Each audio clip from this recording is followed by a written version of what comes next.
All patients deserve a compassionate and human response from health professionals.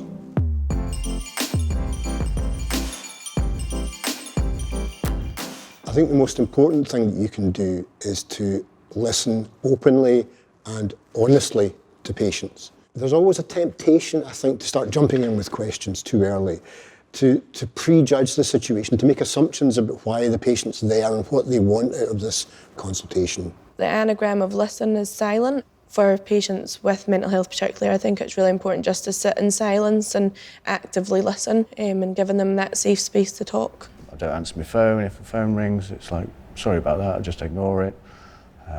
I don't make notes while I'm in the appointment because, again, if you're scribbling on a bit of paper, you're not looking in somebody's eyes. They don't feel like being listened to. So when I go out in the community, the lanyard comes off.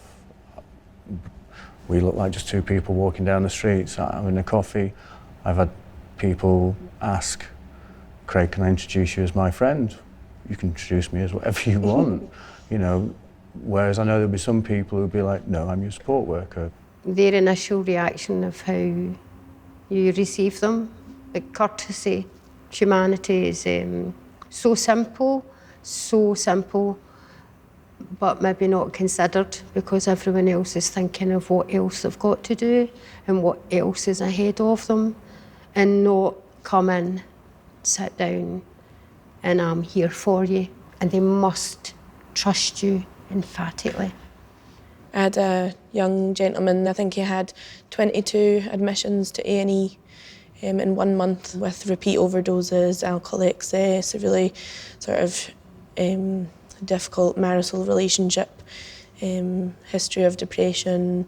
There's a lot of mental health background, and it became a point where the physio service, because he was coming into the mainstream hospital, they were asking me to see him every time he came in because I was the only one that really had that good relationship with him, although it was nice to know that I did have a good therapeutic relationship with him.